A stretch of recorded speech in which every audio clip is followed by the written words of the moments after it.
Hey guys, I'm here. We're about to check out New Rockstar's breakdown for the finale of She-Hulk Season 1. If you haven't seen my reaction to the finale, go check it out. It was such a wild and fun ride, man. I had such a blast with it. Thought that was such a great and interesting way to subvert expectations in a way that was just satisfying and perfect for this character. I know it's going to be mixed for a lot of people. I get that, but my God, did it work for me. With that said, guys, we're going to go ahead and strap in for New Rockstar's breakdown for the finale itself. If you're not subscribed to their channel, go check them out. Give their merch store a go. That's where I got this little diddly.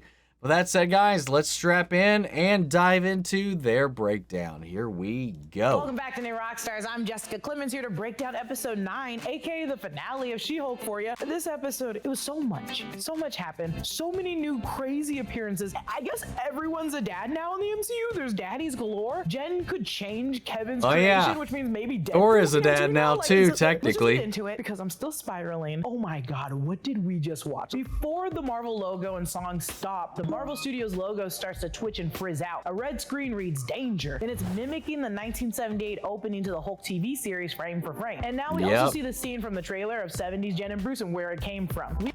Man, I was so convinced when we saw this in the trailers leading up to the release of the show that this was going to be like one of those like local law firm commercials you would see just on TV and stuff like that, like supporting like a local law practice or something. One of those cheap, cheesy kind of lawyer commercials, but nah.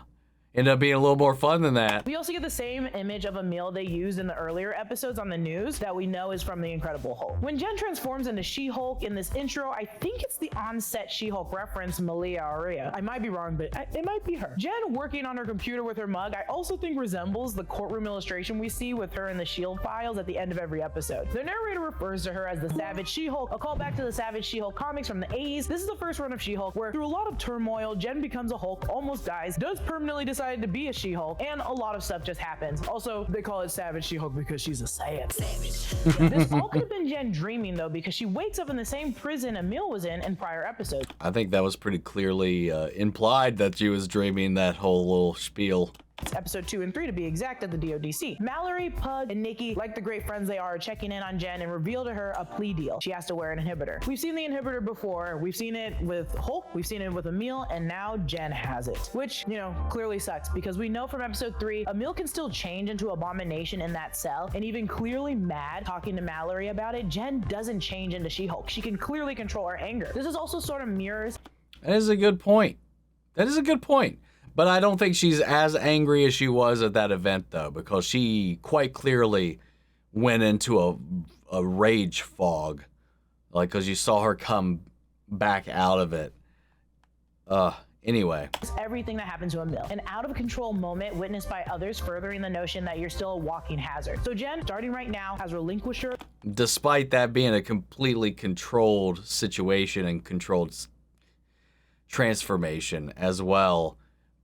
But I get it. I get what they're trying to, the point that's trying to be made there. We begin the sort of montage of Jen's life kind of flopping. Her mom and dad hugging her outside of the prison. She's now lost her job, and the news is all over it. We have KPV K15, News Los Angeles now. See what I mean? Anyway, we'll get to it, I'm sure. Because Galagate, it's a play on the infamous Watergate. We've seen each news outlet in earlier episodes. All 3 appeared in the beginning of episode 2, covering the She-Hulk and Titania courtroom debacle. We've also seen this news truck from the trailers, and then the same scene of them yelling to Jen from the window. Jen has now moved out of her very amazing suite apartment. After hearing from what her mom and dad just said previously, I think A, I don't think she can afford it because she has no job now, and B, the paparazzi are constantly hounding her. She needs a break. We spent so much time in this home, and it's so sad to see it go like this. Once Jen arrives at her parents' house, we see the KCAV 35 news van we saw in episode 3. A ton of reporters. One looks like the reporter from the 3rd episode that we've seen as well. Luckily, Jen's dad is there to shoo them away with a garden hose, even with Morris commenting on not caring if there's a drought because California is always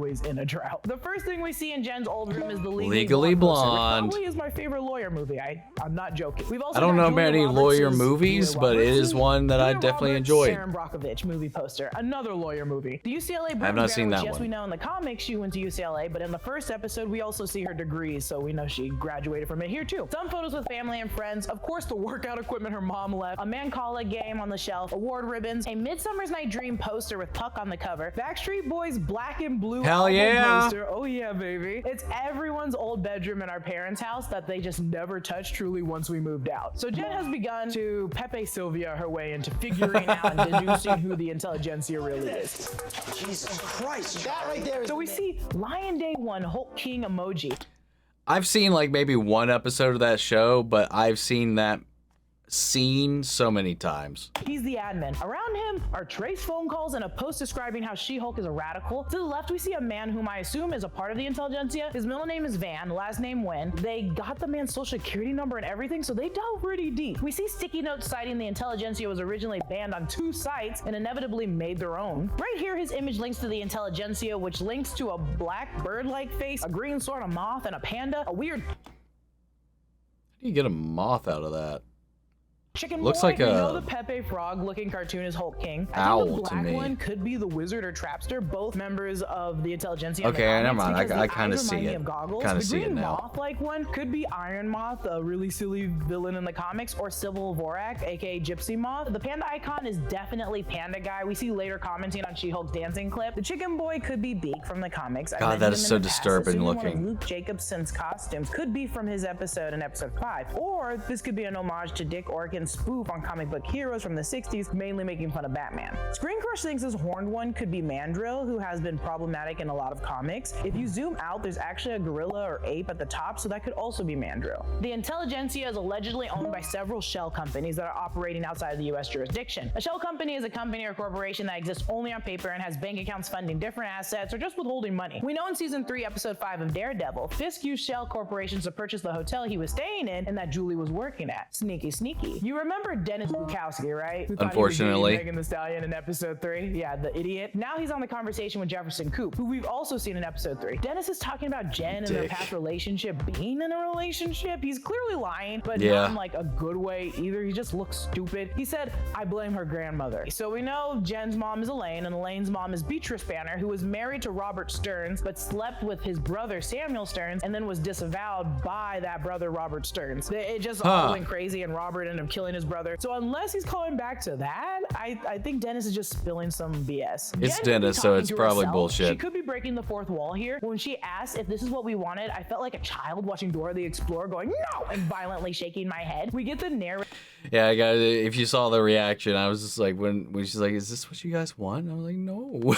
Yeah, I felt that like my soul. Narrators like 70s intro coming back, and she acknowledges you can have a narrator only when you're going off the rails, which is sort of true if you remember that scene in Emperor's New Groove. She texts Hulk, aka Smug Hulk. Such an underrated movie, man. I love that movie. Jamil, because they both don't have service in both places. One's in space and one's on a retreat with no Wi-Fi. Jen goes through her phone, and we see some names like Ethan, Rudy, Jordan, Robin. These people are all people that could potentially, when I look them up, work for different parts in Marvel, but I also think they're just a list of random names and people that she's dated in the past. Like Robin says, next time you're in Vancouver, come visit. Ken R says, fun time. Noah says, Darby is the one for you, who we see a clip of in episode 3. This could possibly be Darby Don't Care, who was talking major-ish on She-Hulk. We got Grant, who's just Rick-rolling us. Rick, I just want to tell you how I see it. I think we're just getting more kind of Rick-rolls. A lot of these folks are friends and men that she's gone on dates with and talked to briefly, so it's just good to mention it. Nikki uploads Jen dancing like a little dummy in college to the Intelligentsia website as bait for the annoying baby men who hate her. If this doesn't remind you of everyone attacking AOC when she was dancing in college, you're not catching on, baby. Because this video is, and I quote, an epic find. Nikki immediately gets invited to the Hulk King event happening that night. The same night, Jen arrives at Emil's retreat. What could possibly go wrong? When Nikki and the Hulk King are talking, both usernames are anonymous, which is used when you want to be completely anonymous on online forums, or just distribute information super anonymously. Jen arrives at the Twilight Summers to an immediate welcome from the Wrecker. I've never heard of Anonymous before, though. To something, but as we find out later, I don't think he flirt is. around on too many forums, though. I was wrong, and I can admit when I'm wrong. He sets her up with a guest room and a copy of Deep Haikus by Emil Blonsky. I'm glad this cleared like any of Emil's people and Emil of any suspicion whatsoever. Like he's just doing this as a paid like inspirational speech kind of TED Talk event thing for this group. So he's like a third party to this whole thing. So I like all of his people that we saw in that episode are at least immune or absolved of any suspicion, at least in my book, at least. I said at least like too many times in those sentences, man. And in the second episode, Emil wrote haikus to each of his victims expressing sorrow, so I wonder who this one's for. Before I go any further, I just want to say, be sure to head over to newrockstarsmerch.com and grab our latest Obsession shirt. Please do. They got so many great shirts you've seen me wear on the channel. Shirt. These shirts are limited edition, and when you purchase it, you unlock the ability to get a custom shout out that would appear on the show that comes out usually the day before my show, Inside Marvel. Support the channel and check out all of our awesome merch options over at newrockstarsmerch.com before it's out. Hurry, go, shoot. Come back. Okay, thank you. On the other hand of things, Pug and Nikki arrive to the event, and rightfully, to play the part, Nikki tells Pug to blend in and only refer to women as females because just don't do it. Don't do it, it's horrible. As soon as we enter the event, there's a sign that says, "Big men dream big," in the same font as the motivational posters for Emil's retreat, and I'm like, seriously? Even with the same Obama Stay swag? Like, damn, Emil, you don't need their money that bad. I swear to God. Hey, he's got to support himself somehow. The group therapy and gives reason now to all of those foldable chairs that She-Hulk threw the wrecker into. As Pug listens to a group of idiots conversation, we overhear them already fighting about the name She-Hulk, which is no surprise there that they don't recognize a man coined it in the second episode. They also mention lady. I love that every conversation that they have is exactly a conversation that I've fucking heard or read verbatim on Twitter, Instagram, the comments of my own videos, not just about She-Hulk, but about anything starring pretty much a female lead whatsoever. I've even heard some of these comments like in real life, like come out of people's mouths, man. Thor, aka Jane Foster. We do. Just so surprising how accurate that they can nail down the conversation that is going to happen online about this show. It just shows like these people are just so predictable. Another thing I want to give credit to is Josh Segar's performance in this. Like all the little micro expressions of uncomfortability of the things that are coming out of his mouth to fit into this group. Like you can just see and read every look, move of every facial muscle or his body language, just the uncomfortableness and disgust that he feels about having to try to like placate these disgusting individuals, man. His performance all season long and the little bits that we've gotten has been phenomenal. And if you haven't seen him, he's a fantastic villain in Arrow, man. Easily my favorite villain. Second favorite villain. And it's only because of a bias I have towards the other. Otherwise, he would be my number one villain of that entire show, man.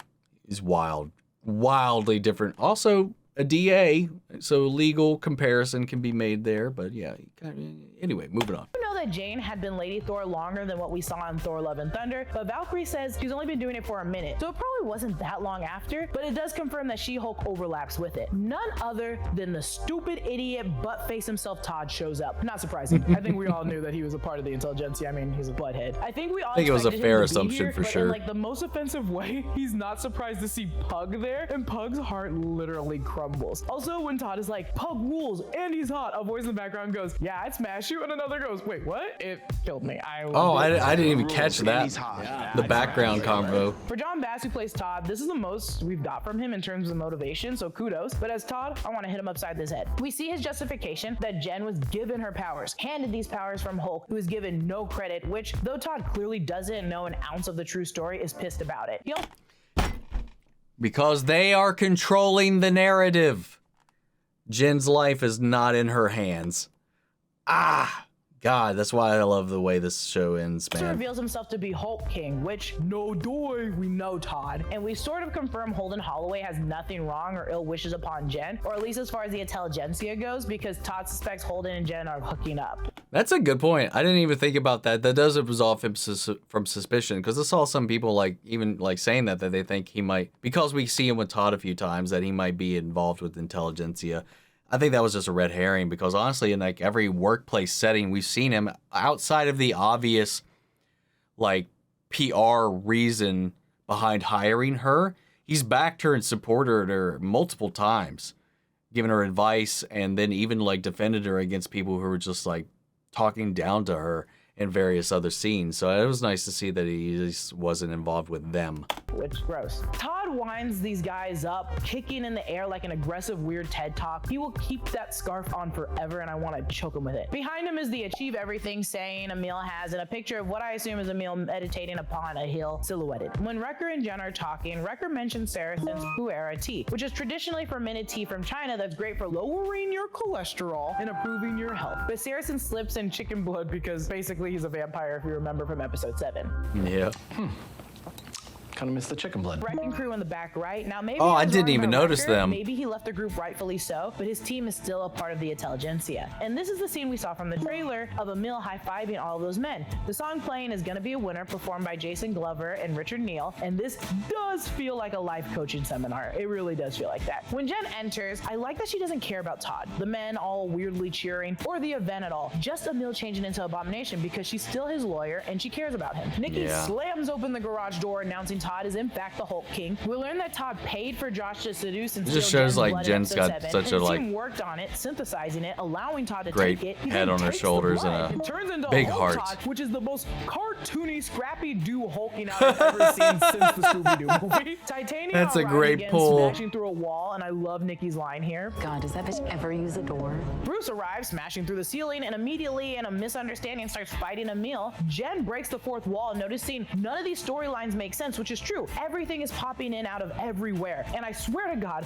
I thought my computer was conking out when it took me back to the Disney Plus Marvel Dude, me screen. too. In the sensational She-Hulk comics, Jen stepped out of the comic box Like to for start a fight with the microsecond, writer, I was like, wait. completely the same that we're seeing done on the Marvel page. She swings from Shang-Chi and the Ten Rings to Loki and jumps into Marvel Assembled, which is funny because now it's featuring a thumbnail of Thor: Love and Thunder, but at the time, She-Hulk was in post probably featuring Shang-Chi. This is when it goes off the rails because she now knows the other shows and movies that appear on Disney Plus. She's aware of her story being a portion of a larger thread. Either way, we're brought to the Disney lot in Burbank, California. Once Jen landed on set, we saw this bit in the trailer, but they edited out all the production equipment, so clearly we didn't know. Also, two men are discussing the first Thor movie and having to make Thanos' gauntlet during the first Thor movie, referring to the fake one that we saw. Peep the Disney water tower, the 7 dwarves holding up the roof. The old wise tale is that the 7 dwarves are holding up the roof because that's what kind of started Disney. That was like the first feature film. Oh, that's Disney. neat. And That's Mickey in that's the not a middle of bad the detail. I courtyard, didn't know along with that. The 2 on the bench, the Disney Legends handprints all over the walls of different artists. We see our weekly QR code on the She-Hulk door. It takes you to a free copy of the sensational She-Hulk 1989, issue number 50. Also, peep the Captain America poster in the back. No tie-in or explanation of what's in that issue.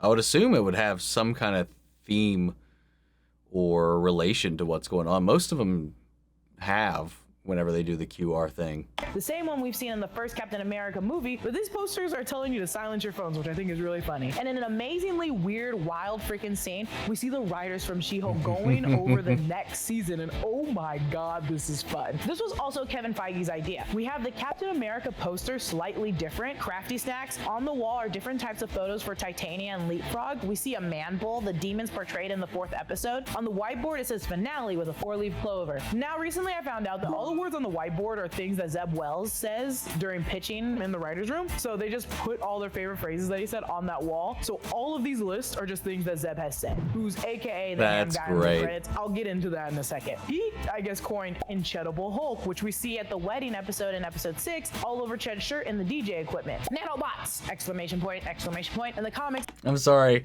That immediately made me go to nanites, courtesy of Ray Palmer. Iron Man injected She-Hulk with nanobots that inhibit her power. Things like here, you're not allergic to wowies, but there's no wowie at the end, which could refer to our big climax as being wowies. Gamma goo, but I think I like it more if it's kind of like gabagool, then it's gamma goo. We've got a Hulk poster that says smash and shred. Let's also not derail from the casting because oh my God, the blonde lady at the top could be Wendy Jacobson, the co-EP on She-Hulk, and the red is Jessica Gao, the creator and head writer of She-Hulk. The man behind her is credited as the ham guy. You can't really see it, but he's carving a ham. Now, oh this wow, guy what the is Michael fuck? Zeb Wells, a writer and producer for She-Hulk, and he also wrote Amazing Spider-Man run of comics. He actually has written a lot of comics. He's a great writer. Also, we get a snippet of Cody Ziegler, who is one of the staff writers for the series. The 2 writers that are non-stop talking are actually actors portraying Jessica Gao and Zeb Wells, Eden Lee and Justin Miles, which is very funny to me that they just didn't use the actual writers. Behind Jen, we see the visual designs they picked from nods to different comics. We see the Battle of the Inhumans cover She-Hulk issue number 26, and her infamous leotard outfits. They refer to Kevin Feige, I assume this is Kevin Feige, as K-E-V-I-N, and I am not going to say the acronym, I'm going to say Kevin because I feel like me and this robot would be close, which we later find out stands for Knowledge Enhanced Visual Interconnectivity Nexus, and we've heard the term Nexus millions of times before in the Marvel Cinematic Universe. We follow Jen through the reveal of corridor, Kevin was elevator, and phenomenal. the wallpaper, you can see the Marvel Studios sign behind it, but opposite of the elevator is actually the Guardians of the Galaxy. We see a Black Panther poster next to the She-Hulk poster. In the office waiting area, we see a Hulk statue, the Infinity Gauntlet, various Marvel action figures, including the tiny Thanos on his little chair on the table. We see Tony Stark's suits, his Mark II, 5, and 7 suits. The receptionist is actually played by Matt Wilkie, who at the time worked as Marvel Studios as the receptionist because they thought it would be fun for you to be like, that's the guy that actually signed me That's in and cool. told me to sign the NDA. Speaking of NDAs, you have to sign the non-disclosure agreement because it's Marvel, dude. They're not gonna let you leak their secrets without signing an NDA. Then cue energy. We're not gonna go through it. To the races, baby. Jen is beating up every Marvel security person. I guess that would take way too long. This hallway fighting scene because it's giving me Daredevil fighting scene, and I'm like, ooh, they're getting closer. We see the hallways lined with stills and different Marvel property images. A nice parallel. Original concept art. We see Rocket and Star-Lord from because she did interrupt his hallway scene, but then she gets her own. Guardians of the Galaxy, Thor's hammer, and the arc reactor from Iron Man. Once we make it to Kevin's, let's call it an office, we see clips from Civil War, Infinity War, Multiverse of Madness, Black Panther, Thor Ragnarok, Endgame, Avengers, separately, Age of Ultron. Some of these clips show up in the opening sequence to a Marvel movie, but not all of them. And in a spooky reveal, we find out Kevin is a robot, a very smart, sentient robot that's been creating these Marvel shows and movies. Also, his hood for his camera eyes resemble like a little hat, and I love it. According to Jessica Gal, they at first toyed around with a human playing Kevin. They were actually looking at like James Ham. What's his name? John Hamm? John Hamm. But turning him into a robotic machine just made more sense and was funnier. Also, I did see like an interview that like Kevin Feige had difficulty wrapping his head around why the robot would wear a hat. With all the ridiculous stuff that was in this episode, that was the hiccup he had. The mind of Feige, what a labyrinth it is. Also, I know that people want John Hamm to play Mr. Sinister, so let's just leave it at that. This reveal completely reminded me of the Wall-E scene when we realized the robot was actually crazy and very evil. It reminded me of GLaDOS from Portal. Way more than that. I mean, they're very similar, especially the aesthetic of that robot and the robots specifically from Portal. Both are very much, very akin to one another. But yeah, that was where I went to with it, was like, I definitely thought of GLaDOS and the way she controlled and manipulated the player throughout all of the games and stuff like that. I also really like this gag that She-Hulk has been going on sort of poking fun at Marvel things. In an interview, Jessica Gal said that they had to cut a lot of their jokes out of the series because they poked too much fun at Marvel. But making Kevin Feige all powerful, I want to know what all jokes they had to cut then. Was funny and true to all of us. And Kevin is built so interestingly. He has 3 lenses, each red, blue, green, RGB, primary colors of light used in a lot of video formats, color TV even. He has 2 sort of floppy disk drives upon his head, which is why, an on and off switch, which I'm sure is not in use. The screen on the side I can make out says Kevin, but I think it's tracking which lens it's using. Either way, its font and format kind of looks like the TVs used in Loki. And also when you get to a wider view, you see a full film spool continuously spinning. It's insane. And Kevin acknowledges the VFX is expensive, citing Jen must change off screen. So easy, so fun. Though he does go off and say that the VFX artists have moved on to different projects. When he says that, we hear the Wakanda drums, indicating it was probably to move those VFX folks over to the Wakanda Forever during the time of shooting this. I mean, or that was a nice little nugget to the plight that the VFX folks at Disney, whom they usually outsource, have been dealing with for a while, being overworked and underpaid. I calls it as I see them. We also get shots of these podiums filled with different Marvel comic books. It feels like Kevin is sort of absorbing them. The bottom of the podiums look like electric currents, so he could actively be always reading these comics. I'm no interesting. I never would say I am. I didn't see that detail. Who I'm sure went in depth on each of these comics, but I damn will try, Ryan. Okay, so I think we see America Chavez's comic book, a She-Hulk comic book, and a Scarlet Witch. We got the Miss Marvel, Captain America, the Incredible Hulk, and Daredevil, Shang-Chi, and I think that's Sam Wilson's Captain America. What I do sort of like is that as opposed to most MCU movies or shows that have these giant climaxes with explosions, fights, and sometimes the super soldier serum, this could be the first to break that deal with the internal conflict that Jen has. While everyone else's stakes may include rampaging gain in powers, Jen's is fighting herself and overcoming all that stuff that happened to her. So yeah, different stakes can work, and I like that Kevin took that into account. So now, yeah, and what I was saying or holding off about the media and stuff and the opening of the episode is that the entire season, Jen's story has been out of her hands, out of her control. Her life's narrative is always in the hands of someone else. Her peers, her colleagues, her clients, the public, and then the news, the media itself. Like, no matter what she does, there's some kind of spin on it. The truth is twisted, repackaged, and sent out for a narrative that's not her own. And, you know, just when she's finally getting comfortable with who she is as Jen and as She-Hulk, her narrative is manipulated once again in a way that causes major repercussions for her. And again, like Bruce said, perception is a big thing.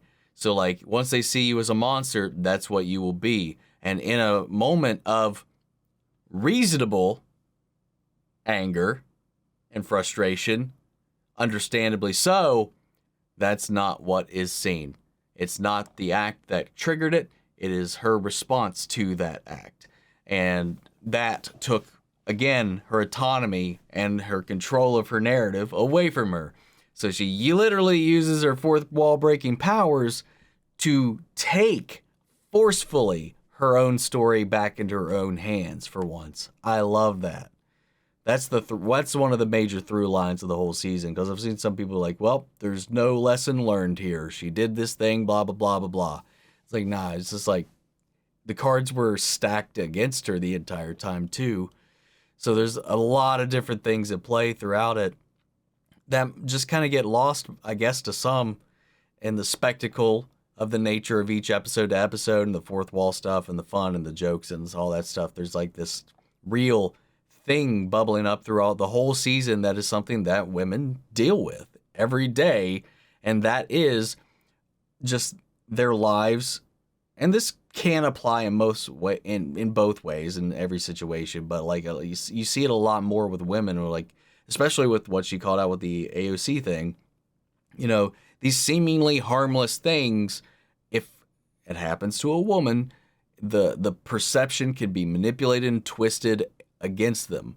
It's the same reason there's this weird double standard when it comes to sexual relationships and stuff. Like, man, you bang a bunch of women, you're a stud. Get him, dude. Do that as a girl, slut. Get out of here. Like, what's wrong with you? Like, that's the way society's built around this, and she's dealing with this the entire stretch of the way.